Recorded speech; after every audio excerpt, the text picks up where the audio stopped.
Apagando o Inferno. Autor Francis Chan. Capítulo 2. O inferno mudou? Ou fomos nós? Fico envergonhado em admitir isto, mas, quando ouço o nome Jesus, uma figura vem à minha mente. É a pintura de um homem caucasiano de longos cabelos louros, olhando para o céu. Esse quadro está pendurado na parede de uma igreja a qual pertencia em determinada época. Durante meus anos de infância, eu o via todas as manhãs de domingo. Hoje, ele me perturba, pois é ridiculamente impreciso.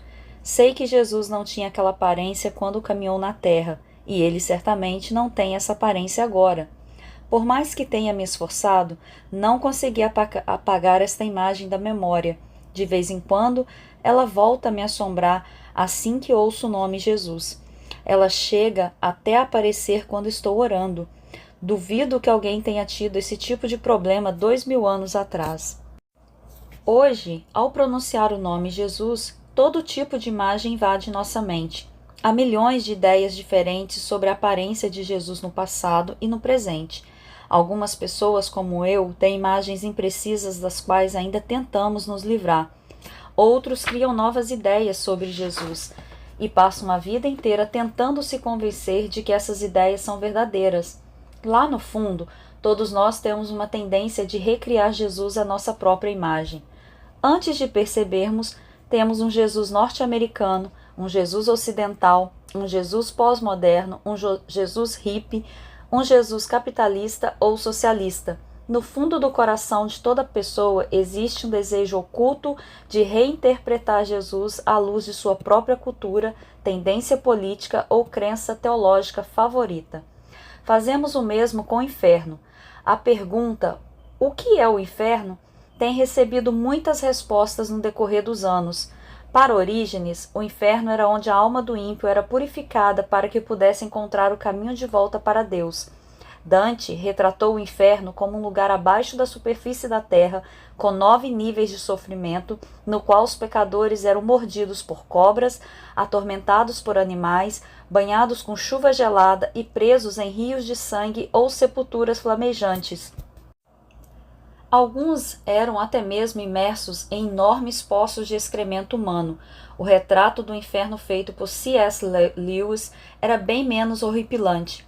Para Lewis, o inferno se assemelha a uma cidade escura e sombria, ou a um espaço em que os seres se desvanecem rumo ao nada. Um retrato mais alegre do inferno foi pintado pela banda AC/DC, que afirmou que o inferno não é um lugar ruim onde está, é onde estão todos os nossos amigos. Mais recentemente, Bob Bill falou que o inferno não se trata de um outro dia, outro local, mas sim dos vários infernos na Terra que as pessoas experimentam nesta vida: genocídio, estupro e estruturas socioeconômicas injustas. Através dos anos foram propostas muitas ideias sobre o inferno, algumas atraentes, outras não. Contudo, se estamos atrás da verdade, então precisamos nos apegar àquilo que Jesus de fato disse. Também precisamos tentar entender as declarações de Jesus no contexto do mundo em que viveu. É preciso entrar no mundo de Jesus, o mundo judaico do século I, se quisermos descobrir o que ele revelou quando tratou do inferno. É necessário adentrar o mundo de Jesus porque ele era judeu, um judeu que viveu 2000 anos atrás no Oriente Médio. Ele falava aramaico e também um pouco de grego, provavelmente com sotaque. Ele não sabia nada de português, menos ainda da linguagem culta das versões bíblicas tradicionais. Era um trabalhador braçal que dedicava longas horas como carpinteiro ou pedreiro. Provavelmente tinha as marcas de um trabalhador camponês, pele escura e castigada pelo sol, mãos calejadas e algumas cicatrizes aqui e ali devido ao trabalho na oficina. Jesus provavelmente não tinha cabelo longo, porque isso não era típico de um homem judeu de sua época, e certamente não tinha olhos azuis, cabelo louro e pele alva como a neve.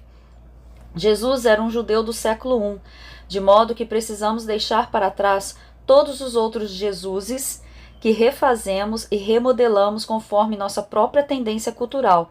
A única maneira pela qual podemos entender o que Jesus disse sobre o inferno é mergulhando na própria cultura da Bíblia, respirar o seu ar, notar sua sujeira, sentir o cheiro da Palestina do século I. Então, estaremos numa posição melhor de entender mais claramente o que Jesus e seus seguidores diziam sobre o inferno. Sendo assim, é para este mundo que nós voltamos. Nesse contexto, descobrimos que o inferno era visto como um lugar de punição para aqueles que não seguem Deus. De fato, a crença no inferno estava tão enraizada nos judeus do primeiro século que Jesus teria de se desviar de seu caminho para manter distância dessas crenças, caso ele mesmo não as apoiasse. No capítulo seguinte, consideraremos se Jesus fez isso ou não. Por ora, penetraremos na cultura judaica ao redor dele para ver o que os seus contemporâneos disseram sobre o inferno. De maneira específica, veremos neste capítulo que, para os judeus dos dias de Jesus, primeiro, o inferno é um lugar de punição após o juízo. Segundo, o inferno é descrito por meio de imagens como fogo, trevas e pranto. Terceiro, o inferno é um lugar de aniquilação e de punição eterna. Portanto, façamos uma pequena excursão por alguns desses autores judeus para ver suas afirmações sobre o inferno. Para que fique claro, nenhuma das passagens que analisaremos aqui está no Novo Testamento. Elas foram escritas por judeus que viveram mais ou menos na mesma época, 200 a.C. a 100 depois de Cristo. Para simplificar, farei referência generalizada às datas das passagens, deixando o restante da informação para as notas de rodapé. Estou certo de que alguns de vocês, leitores, não estão sentados na ponta da cadeira pensando: legal, adoro estudar o judaísmo do século I, mas tente caminhar comigo. Creio que uma breve aula de história é necessária para nos ajudar a apagar ideias do século XXI que tenhamos adicionado a Jesus. A visão judaica sobre o inferno no primeiro século. Os judeus do século I usaram o Antigo Testamento para construir sua teologia, mas o Antigo Testamento não apresenta muita informação sobre o inferno. A doutrina do inferno é progressivamente desenvolvida pelas Escrituras, do mesmo modo que acontece em relação ao céu, ao Espírito Santo e até mesmo a Jesus. Isso definitivamente não significa que essas coisas mudaram com o passar do tempo. Deus simplesmente revela mais e mais sobre elas à medida que as Escrituras se desenvolvem. Vemos isso acontecer em especial com relação ao inferno. O Antigo Testamento faz algumas referências vagas à punição na vida após a morte, sendo Daniel capítulo 12, versículo 2, a passagem mais relevante. Multidões que dormem ao pó da terra acordarão, uns para a vida eterna, outros para a vergonha, para o desprezo eterno. Ezequiel 32, 17 ao 32. Tais declarações, porém, são raras no Antigo Testamento. Somente no Novo Testamento é que essa ideia é plenamente revelada. Ao estudar o Antigo Testamento, particularmente Daniel 12, muitos judeus do primeiro século desenvolveram certas crenças sobre o inferno. Mais uma vez, essas crenças não são em si inspiradas por Deus. Perceba que não estou tentando usar este capítulo para determinar se as conclusões dos judeus do século I eram corretas ou não. Estou apenas descrevendo a crença corrente sobre o inferno com a qual Jesus e os autores do Novo Testamento foram criados. De modo geral, é nisto que os judeus do século I criam. O inferno é um lugar de punição após o juízo. Entre os judeus dos dias de Jesus, o cenário típico do pós-morte era que os ímpios iam para um local chamado Hades, às vezes denominado Sheol. Não são sinônimos de inferno. O Hades normalmente é retratado como um lugar de punição, muito embora o ímpio pudesse sofrer ali. É onde o ímpio espera até o dia do juízo. Depois de serem julgados, os ímpios são então lançados no inferno como punição por seus pecados. É importante notar que, para o judeu do século I, essa punição não era corretiva ou terapêutica no sentido de ser um remédio. Em outras palavras, a punição não qualifica pessoas para a salvação. Em vez disso, o inferno é retributivo, é a punição de Deus para o pecado. Considere o seguinte: as câmaras entregarão as almas que lhes foram confiadas. e o Altíssimo se revelará sobre o trono do julgamento. Recompensa se seguirá, os atos de injustiça não dormirão. Então o poço do tormento surgirá, e a fornalha da Gena será aberta. Século I, DC. O mesmo autor descreve Gena, ou inferno, como um lugar de fogo e tormento, onde o ímpio perambula em tormento sempre em lamentação e tristeza. O pior de tudo é que esse julgamento é final, porque não podem agora se arrepender de como viveram, de acordo com outro autor judeu. Os pecadores são separados ao morrer, são sepultados na terra. Eles não receberam julgamento durante seu tempo de vida, debaixo dessa grande dor até o grande dia do julgamento. E para aqueles que praguejam, haverá tormento e dor para sempre, e a retribuição dos seus espíritos. Século II, DC. Vemos aqui que depois de morrer, os pecadores vão para um lugar em que esperam pelo juízo. O autor até mesmo destaca que eles não receberam julgamento durante sua vida. Em outras palavras, não se considera que esse inferno sejam os infernos na terra, que enfrentamos todos os dias. É um lugar horrível de juízo, onde Deus pune as pessoas por seus pecados. O inferno é descrito por meio de imagens de fogo, trevas e pranto.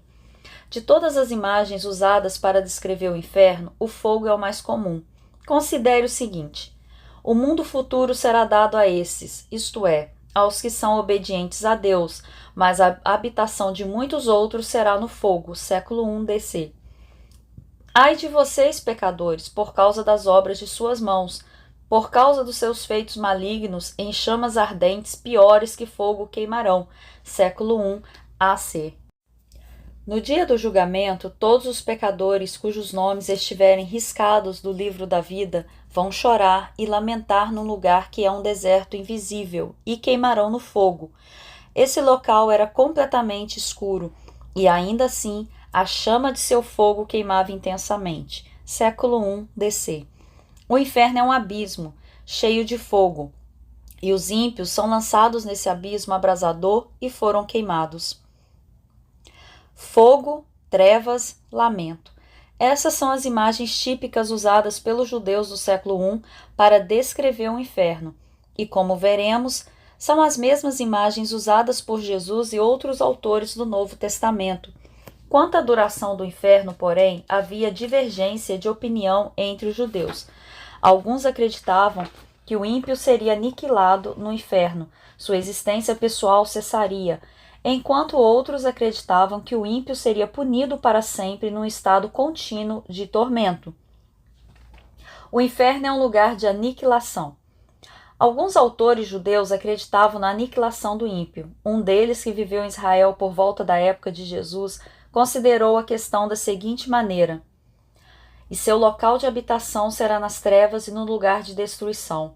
Não morrerão, mas derreterão até que eu me lembre do mundo e renove a terra. Então eles morrerão, e não mais viverão, e sua vida será retirada da multidão de todos os homens. Século I, DC. O fato de não morrer imediatamente, mas sim de derreter, sugere algum período de sofrimento. Contudo, em última análise, para esse escritor judeu, haverá uma aniquilação do ímpio. O inferno é um lugar de punição eterna. Embora alguns crescem que o ímpio seria aniquilado, outros acreditavam que o inferno seria um local de punição permanente. Esses autores judeus descreveram o inferno como um lugar de todo tipo de tortura e tormento, onde seres tenebrosos e cruéis usariam sem piedade instrumentos atrozes de tortura. Séculos I e II DC. O inferno era chamado de abismo, no qual seus prisioneiros viviam em dor com a perspectiva de incessante punição. Séculos I e II DC. Outro autor descreveu os ímpios no inferno, implorando que os anjos de sua punição lhes dessem uma breve trégua, clamando por um pouco de descanso, mas sem o encontrar. A luz desapareceu dos nossos olhos e as trevas tornaram-se sua habitação para sempre e sempre. Porque anteriormente não tivemos fé, nem glorificamos o nome do Senhor dos Espíritos. Século I, DC. Um relato bem ilustrativo retrata 7 irmãos sendo martirizados por alguns poderosos de origem grega. Depois da morte dos 6 primeiros, o 7º irmão, após ser torturado, deixa escapar o seguinte pouco antes de morrer. Por causa disso, que a justiça reserve a você fogo e torturas intensos e eternos, e que por todo o tempo nunca o abandonem. Século I DC. Ele basicamente manda seu torturador ir para o inferno. Poderíamos continuar indefinidamente citando autores judaicos que viveram e escreveram na época de Jesus. Se quiser mais referências sobre o inferno segundo o judaísmo do primeiro século, verifique as notas. Contudo, com base nas passagens citadas anteriormente, uma coisa fica clara: os judeus do século I acreditavam no inferno. Ainda que exista diferença de opinião quanto à eternidade do inferno, sua existência como local de punição do ímpio é quase unânime. Isso é inegável. É a visão judaica do século I em relação ao inferno. Foi nesse mundo judaico que Jesus cresceu. Se quisermos entender Jesus à luz de seu próprio contexto do primeiro século, então precisamos entender as crenças desse contexto sobre o inferno. Isso nos impedirá de colocar nos lábios de Jesus nossas próprias ideias a respeito do inferno, enquanto lemos o Novo Testamento. O inferno é um depósito de lixo? É fato que alguns autores contemporâneos tentam situar Jesus no contexto dele. Na verdade, esse é um dos aspectos mais animadores da pregação e da produção literária de Rob Bell. Ele está correto quando escreve que pegar algumas poucas falas de Jesus e 2000 anos depois despejá-las sobre alguém, sem primeiramente entrar no mundo em que elas foram ditas, é letal para a vida, a vitalidade e a verdade da Bíblia. Não é apenas errado, mas letal para a verdade da Bíblia, escreve Bell. Amém. Seguindo o conselho de Bell, já entramos no mundo em que foram feitas declarações de Jesus sobre o inferno e vimos que aquele mundo considerava o inferno como literalmente um lugar de punição. Bell também tenta entender a visão de Jesus sobre o inferno à luz do judaísmo do século I, porém chega a resultados bastante diferentes. Já destacamos que Bell enfatiza que inferno refere-se a infernos na terra, as tragédias que esta vida nos traz, em vez de um lugar de punição para o ímpio após a morte. No entanto, essa ênfase não condiz com o cenário do século I, como vimos de primeira mão. Bell sugere que quando Jesus usava a palavra inferno, Geena, se referia a um depósito de lixo fora de Jerusalém, onde os judeus costumavam jogar o lixo. Bell argumenta que Geena, nos dias de Jesus, era o lixão da cidade, e que era isso que Jesus entendia como inferno. As pessoas jogavam lixo e dejetos nesse vale. Lá havia fogo ardendo constantemente para consumir o lixo. Animais selvagens brigavam pelos restos de comida das beiradas da pilha. Quando lutavam, rangiam os dentes. Geena era o lugar de ranger de dentes, onde o fogo nunca se extinguia. Geena era um lugar real, com o qual os ouvintes de Jesus estavam familiarizados. Assim, da próxima vez que lhe perguntarem se você acredita no inferno real, você pode responder: sim, realmente creio que meu lixo vai para algum lugar. Entretanto, se Jesus se referia realmente a um depósito de lixo quando falava sobre a Geena, então muitas de suas declarações foram no mínimo estranhas. E qualquer que disser louco corre o risco de ir para o fogo de depósito de lixo. Mateus 5:22. É melhor perder uma parte do seu corpo do que ser todo ele lançado no depósito de lixo. Mateus 5:29. Antes, tenham medo daquele que pode destruir tanta alma quanto o corpo como depósito de lixo. É melhor entrar na vida com um só olho do que, tendo os 2 olhos, ser lançado no fogo do depósito de lixo. Mateus 18:9.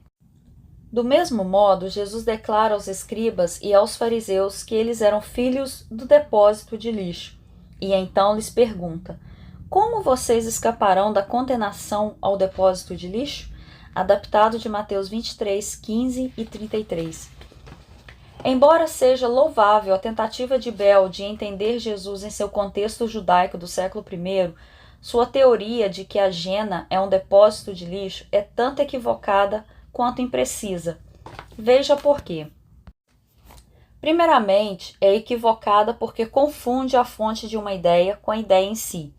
Só porque a imagem que Jesus usou para descrever o inferno teria sido inspirada em um depósito de lixo em chamas, se é que foi, não significa que ele se referia ao depósito de lixo real quando usou a palavra Gena. Costumo ouvir, por exemplo, as pessoas se referirem a uma estrada congestionada como um estacionamento. A declaração é inspirada por um estacionamento literal, mas ninguém está afirmando que as pessoas dirigem até a estrada, estacionam, trancam um carro e então saem para trabalhar. É assim que as imagens funcionam. Portanto, afirmar que Jesus se referia a um lixão verdadeiro é equivocar-se em relação ao funcionamento da linguagem.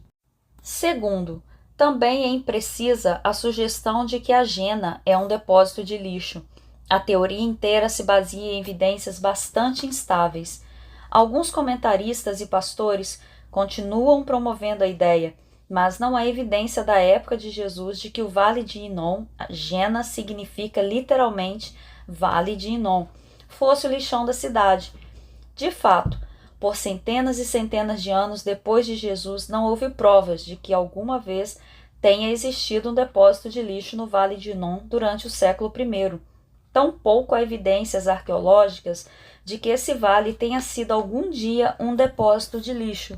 Se fosse um lixão, seria possível escavar e encontrar provas. De fato, a primeira referência de que se tem sobre o Vale de Inom ou Gina como depósito de lixo urbano é feita por um rabino chamado David Kinhi, em um comentário escrito em 1200 DC.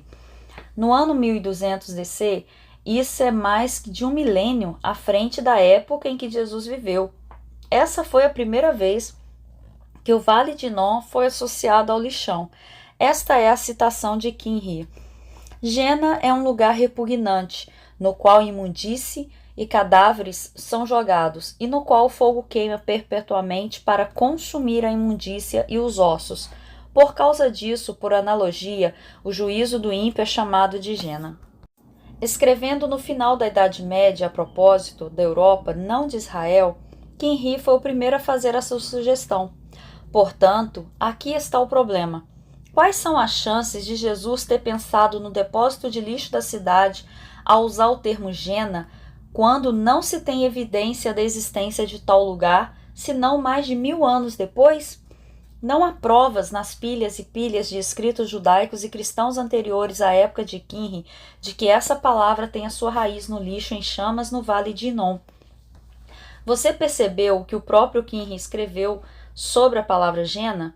Ele afirmou que esse depósito de lixo tornou-se uma analogia para o juízo do ímpio. Portanto, até mesmo o primeiro autor a ligar Gena ao depósito de lixo considerava-o uma analogia para o lugar em que o ímpio será julgado. Muito das teorias de Bell sobre o inferno se baseiam numa lenda da Idade Média. Sendo assim, o que há no Vale de Inom que transformou a palavra Gena na imagem de julgamento ardente? No Antigo Testamento, o Vale de Inom foi onde alguns israelitas se envolveram em adoração idólatra aos deuses cananeus Moloque e Baal.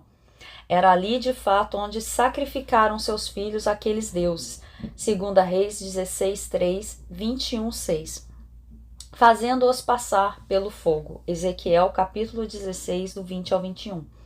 Com a pregação de Jeremias, o Vale de Inom tornou-se uma metáfora de local em que os corpos dos ímpios seriam lançados. Jeremias 7, 29 ao 34, capítulo 19, versículo 6 a 9, capítulo 32, versículo 35. Por isso, certamente vêm os dias em que não mais chamarão este lugar Vale de Ben-Inom, mas Vale da Matança. Jeremias 7, 32. Os judeus do primeiro período intertestamentário adotaram essa metáfora e seguiram com ela. A palavra Gena foi amplamente usada por judeus da época de Jesus como referência ao lugar ardente de julgamento para o ímpio no final dos tempos, como já vimos. Para os judeus do primeiro século, a violenta imagem de malfeitores sendo punidos no Vale de Inom fornecia uma analogia apropriada para a punição de Deus ao ímpio no inferno. Uma vez que Jesus viveu e ensinou nesse cenário, suas referências abrangentes à Jena deveriam ter o mesmo sentido a menos que ele especificasse que tinha outra coisa em mente, uma questão que exploraremos no próximo capítulo. Entender o judaísmo do primeiro século e aquilo em que acreditavam esses judeus em relação ao inferno nos prepara para compreender o ensinamento de Jesus sobre o assunto no contexto dele. Ao caminhar para o próximo capítulo, precisamos nos fazer uma pergunta muito importante. Jesus afirmou ou rejeitou aquela crença no inferno tão disseminada no século I?